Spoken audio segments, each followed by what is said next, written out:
देश विदेश की सच्ची खबर सच के साथ। आप देख रहे हैं नेशनल इंडिया न्यूज। खबर दिल्ली से है। नेशनल इंडिया न्यूज आज आपको एक ऐसी खबर दिखाने जा रहा है जिसने इंसानियत को शर्मसार कर दिया। दिल्ली के उत्तम नगर में रहने वाली एक महिला को दहेज के लिए 10 साल से प्रताड़ित किया जा रहा है। जी हाँ, सही सुना आपने, 10 साल से, जिसमें कि महिला के ससुराल वाले दिल्ली के नांगलीपोना क्षेत्र के रहने वाले हैं। जब हमने साक्षी से बात करी तो उन्होंने मीडिया को बताया कि उनकी शादी 11 मई 2013 को नांगलीपोना रहने वाले दीपक तयाल के साथ हुई थी। शादी के तुरंत 15 दिन बाद ससुराल वालों ने और अधिक दान दहेज के लिए मानसिक और शारीरिक प्रताड़ित करने लगे। मेरी मां ने कई बार मेरे ससुराल वालों की डिमांड पूरी भी की थी, लेकिन वह और डिमांड करने लगे और मुझसे मारपीट शुरू कर दी। दिनांक 29 फरवरी 2024 को समय करीब 8:30 बजे सुबह मेरे पति ने मुझसे कहा कि अपनी मां से पैसे लेकर आ जा, ये बोल, और मैंने मना कर दिया तो मुझे मेरे पति ने बेल्टों से पीटना शुरू कर दिया। जब मैं चिल्लाई, मेरी सास कांता व ससुर नरेंद्र दयाल ऊपर मेरे कमरे में आ गए और मेरे ससुर ने दरवाज़ा बंद कर दिया और मुझे मारने लगे और मारते मारते ये बोलते रहे, रोज रोज से अच्छा है आज इसका किस्सा खत्म कर देते हैं। उसके बाद मेरे सास, ससुर, पति और मेरे पति के भाई सब ने मिलकर मुझे मारा, अधमरा कर दिया, जिस कारण मैं अपने लिए कुछ नहीं कर पाई।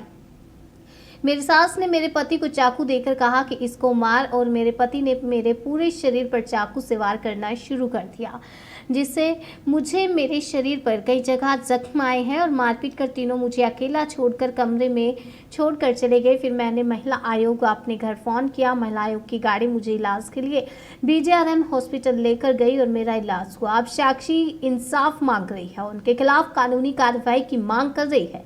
आइए सुनाते हैं आपको साक्षी की जुबानी। जी बताइए मैम, क्या नाम है आपका? मेरा नाम शिखा तायल है जी। मेरी शादी 11 मई सन 2013 में नंगलीपुना हुई थी, हाउस नंबर 300 गली नंबर 3 दिल्ली 36 में। शादी के 15 दिन बाद से ही मेरे पति दीपक तायल, मेरी सास कांता तायल, ससुर नरेंद्र तायल, जेठ अनुज तायल जो नरेला में रहते हैं पर ज़्यादातर हमारे घर ही रहते हैं, अंशु गोयल मेरी नंद है, बदरपुर उनकी शादी हुई है, मुझे टॉर्चर करते थे। पूरी तरह से मानसिक शोषण, शारीरिक शोषण मेरा किया जाता था, बहुत बुरी तरह से मुझे पिटवाया जाता था। ये सब इसलिए कि जिससे कि मैं दहेज लेकर के आऊँ। मेरे मायके में सिर्फ मेरी माँ है, बूढ़ी माँ 65 साल की, जो पेंशन पे अपना जीवन निर्वाह कर रही है। उनको शारीरिक मानसिक शोषण उनका बहुत किया जाता था, मुझे बहुत परेशान किया जाता था। शुरू में मेरे पति मुझे छोड़ के भाग जाते थे और मैं जब पता पूछती थी ससुराल वालों से तो वो उनको वापस लाने के पैसों की डिमांड करते थे।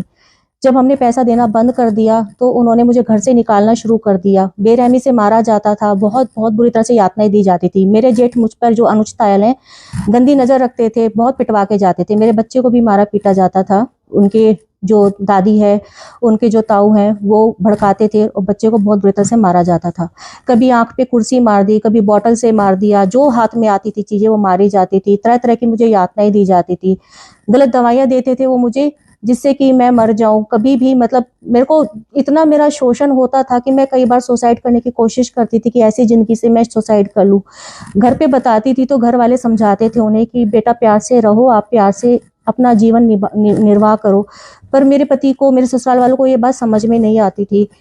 वो मुझे छोड़ देते थे और फिर जब हम सोचते थे कि हम कोई कार्यवाही करते हैं तो वो हमें माफी मांग करके, मना करके ले जाते थे कि अब ऐसा नहीं होगा। और जाने के 1 हफ्ते बाद से फिर वही सब शुरू करते थे।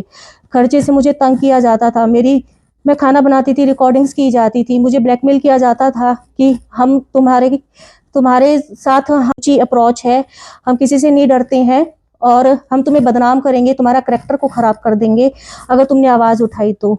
मेरे शरीर पर इतनी चोटों के निशान मेरे ससुराल वालों ने दिए हैं जो मैं आपको दिखा भी नहीं सकती। पहली बार कब मारा था? पहली बार मेरी सास ने मेरे को मारा था जब मेरे पति मुझे छोड़ के चले गए थे, गायब हो गए थे। तो मैंने सास से पता पूछा था तो सास ने मेरा दीवार में सिर मारा था, जिसकी मैंने कंप्लेन स्वरूपनगर थाने में की थी, जहां से कोई भी कार्यवाही नहीं हुई थी। और मुझे ये कहा गया था कि आपको अगर अपने पति को बुलाना है तो आप अपनी कंप्लेन वापस ले लीजिए, आपको सिर्फ पति से मतलब है, आपके पति का पता बता दिया जाएगा। तो मुझे बहुत बुरी तरह से ये लोग यातनाएं देते थे। मेरी नंद, मेरे जेठ, ससुर हमेशा ताला मार देते थे। जब भी मुझे मारा जाता था, मैं भागने की कोशिश करती थी तो जो मेरे ससुर है वो ताला मार देते थे, छोटी छोटी शिकायतें करते थे, मुझे बेल्टों से भी मारा जाता था। मैंने कई बार कोशिश करती थी कि मैं ये जो मेरी फोटोज हैं जो मुझे बेल्टों से मारा जाता है मैं अपने घर वालों तक पहुंचाऊं, पर वो मेरा सारा डेटा फोन में से डिलीट कर दिया जाता था।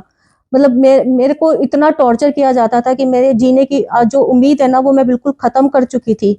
मेरे पति मेरे को बहुत बहुत बुरी तरह से मेरे को परेशान करते थे। मेरे पास कई कई दिन तक आते नहीं थे, खर्चे से मेरे को बहुत तंग करते थे। कहते थे अपने घर जा, या तो कमा के ला या अपने घर जा, कैसे भी करके मर जा, कुछ भी कर, तेरे अंदर आत्महत्या करने की हिम्मत नहीं है। जो हिम्मत वाली लड़कियां होती है ना वो आत्महत्या कर लेती हैं। मुझे आत्महत्या के लिए भी उकसाया जाता था। इस कदर तक उनका टॉर्चर बढ़ गया था कि मुझे कहते थे या तो अपनी माँ के घर जा या कमा के ला। मारा, बहुत बुरी तरह से मारा जाता था। 29 फरवरी को मैं सुबह रसोई में काम कर रही थी, मेरे पति आए और उन्होंने मेरी रिकॉर्डिंग करनी शुरू कर दी कि मैं आज खाने में क्या बनाने वाली हूँ, क्या रसोई में सामान यूज करूंगी। मैंने इस चीज के लिए उन्होंने रोका तो कुकर था, कुकर में मैं सब्जी बना रही थी।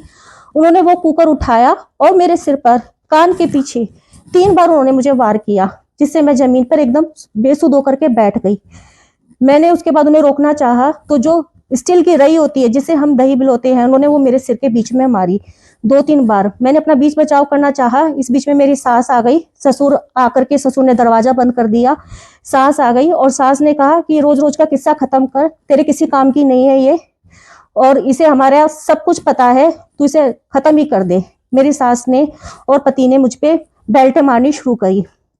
मैंने बचाव करना शुरू करा तो मेरी सास ने मेरे पति को चाकू दिया और मेरे ऊपर बहुत बुरी तरह से चाकू से वार करने शुरू कर दिए। मेरे को बहुत ज्यादा बेहोशी आने लगी और मेरे चाकू के वार से मेरे को ऐसा लगा कि मैं आज मर ही जाऊंगी, क्योंकि जिस तरह से वो मुझे मार रहे थे तो मुझे ऐसा लगा कि आज ये मेरा मर्डर ही कर देंगे। आपने रिपोर्ट कहाँ कराई थी इसकी?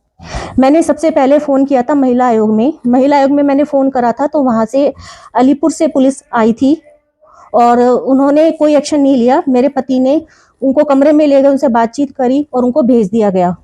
उसके बाद मैंने दोबारा कॉल करा, मेरी मदर को मैंने फोन करा कि उन्होंने, पुलिस वालों ने कोई एक्शन नहीं लिया है, मैं पूरी तरह से जख्मी हूँ, इतने शरीर पे चोटें हैं और कोई एक्शन नहीं लिया है। तो मेरी मदर ने दोबारा कॉल करा जब एक बाइक पर एक पुलिस वाले आए और उन्होंने मेरे पति को कहा कि आप थाने चलिए।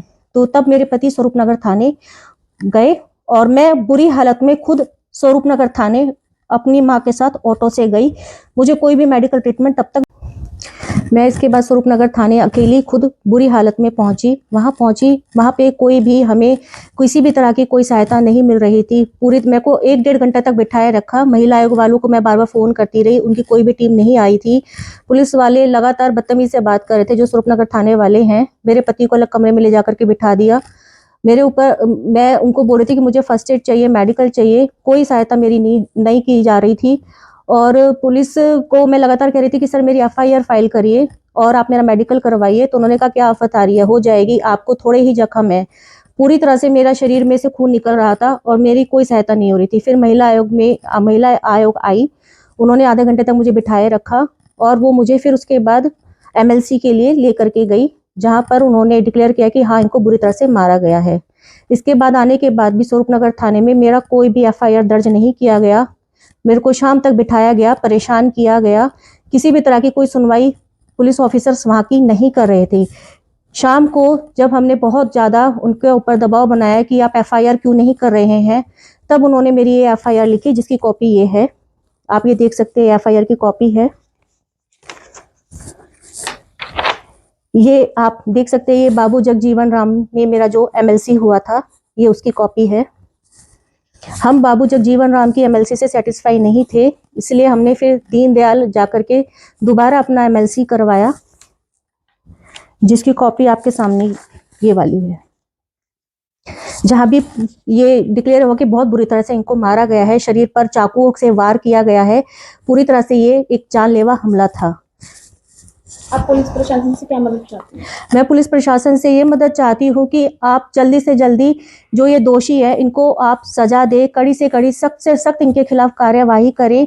मैंने 10 साल तक निभाने की कोशिश करी, मेरे घर वालों ने बहुत समझाया जिससे घर बस जाए, पर इन्होंने उस चीज को बहुत हल्के में लिया और इन्होंने कानून को एक खेल समझते रहे, मुझे मारते रहे, पीटते रहे, यातनाएं देते रहे। अब मैंने जब देखा परसों कि आज ये मुझे मार ही देंगे, जिस तरह से इन्होंने मेरे शरीर पे चाकू से वार कर रखे हैं, जिसकी मैं जिसमें अभी आपको थोड़ी देर में आप साइड में फोटोज देख सकते हैं कि किस तरह से इन्होंने मुझे बेरहमी से मारा है। तो मैं यही चाहती हूँ कि सख्त से सख्त कार्यवाही की जाए। मेरी कोई भी सुनवाई अब तक नहीं हुई है, ना प्रशासन ने कोई सुनवाई की है, ना ही मुझे थाने से कोई सहायता मिली है। तो सख्त से सख्त कार्यवाही मैं इन दोषियों के खिलाफ चाहती हूँ। मैं सरकार और पुलिस प्रशासन से ये कहना चाहती हूँ कि जैसे कहा जाता है बेटी बचाओ बेटी पढ़ाओ, तो बेटियां कहाँ सेफ है? ना बेटी घर में सुरक्षित है, ना बाहर सुरक्षित है। जिस तरह से यातनाएं मुझे दी गई हैं, जिस तरह से मुझे मारा पीटा जाता था, धमका के रखा जाता था, ऐसा किसी और बेटी के साथ ना हो। तो मैं बार बार यही अपील करती हूँ कि प्रशासन से और मैं सरकार से कि सख्त से सख्त इनके खिलाफ कार्यवाही हो। क्योंकि मैं अगर कार्यवाही करने जाती थी तो मुझे ये कहकर डराया जाता था कि हमारी सीएम तक अप्रोच है, मिनिस्ट्रों में हमारी उठबैठ है, पुलिस प्रशासन हमने खरीद रखा है। तो मुझे डरा करके बिठा दिया जाता था कि तुम कुछ भी कर लोगी, कोई हमारा कुछ नहीं बिगाड़ सकता। तो कृपया करके मैं बार बार यही अपील करती हूँ कि मुझे न्याय मिले, इंसाफ मिले। जो मेरे साथ हुआ है वो किसी के साथ ना हो, और सरकार और पुलिस प्रशासन इस पर जल्दी से जल्दी सुनवाई करे। मैं शिखा की मम्मी बोल रही हूँ। मैंने अपनी बेटी की शादी 2013 में बड़ी धूमधाम से अपनी हैसियत के अनुसार की थी, और मेरे जो है कोई बेटा नहीं है। मेरे पति की डेथ हो चुकी थी 2011 में। तो मैंने अपनी बेटी की शादी अपनी हैसियत के अनुसार की। कुछ समय 15-20 दिन तो ठीक रहा, लेकिन उसके बाद उनकी डिमांड बढ़ने लगी, और जो है उन्होंने जो धीरे धीरे मेरे पर प्रेशर डालना शुरू कर दिया। जुलाई के समय में वो भाग गया हमें बिना बताए। तो वहाँ से मेरे को ये मिला समाचार कि आप पैसा दोगी तो हम बताएंगे। मैंने उनको जो है जितनी मेरी जेब में था मैंने थोड़ा बहुत दिया। मैं पेंशन पे रहती हूँ, पेंशन से मैं अपना गुजारा करती हूँ। फिर उसके बाद जो है उसने 2-3 बार ऐसे ही किया। मैंने थोड़ा बहुत दे दिया कि चल बेटी है, मेरे बेटी का घर बस जाए। मैं इस प्रकार थोड़ा बहुत दे देती थी जो मेरे से बनता था। उसके बाद जो है मैंने पुलिस सहायता मांगी। पुलिस सहायता के बाद उन लोगों ने भागना बंद कर दिया। लेकिन उसके बाद उन्होंने नई चाल चली। उन्होंने मेरी लड़की को हर 2 महीने बाद अपने घर से निकाल देते थे, 4 महीने के लिए, 6 महीने के लिए, 8 महीने के लिए। और जो है मैं उनको समझाती थी कि ऐसा नहीं करते, कोई भी इस तरह लड़की आती नहीं है। मेरी लड़की इतनी पढ़ी लिखी है, समझदार है, लेकिन उन्होंने जो है ना निकालना शुरू कर दिया। आपसे क्या-क्या डिमांड करते थे? मेरे से ये जो है जैसे कि तुम कुछ नहीं देते, त्योहार कभी त्योहार के ऊपर, कभी नगद के ऊपर, कभी मेरे ऊपर मकान बेचने का भी प्रेशर था कि मकान बेच के आप हमें जो भी है करो। कभी मुझे आज तक हमें जब बताया गया कि मेरे जवाई की हमें जिस टाइम रिश्ता किया पता चला कि फैक्ट्री है, और हमने फैक्ट्री के बेस पे ही रिश्ता किया था। बवाना में उसकी फैक्ट्री थी।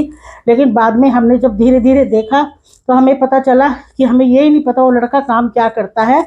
हमें आज तक नहीं पता वो लड़का क्या कार्य करता है।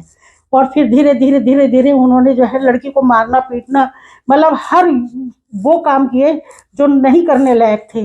मैं लगातार खर्चा भी देती थी, मेरी पेंशन आती थी, मैं उससे अपना गुजारा भी करती थी, अपनी बेटी को भी भेज देती थी जिससे बच्ची मेरी खुश रहे। बच्चे को भी मारते थे मेरे को ब्लैकमेल करने के लिए।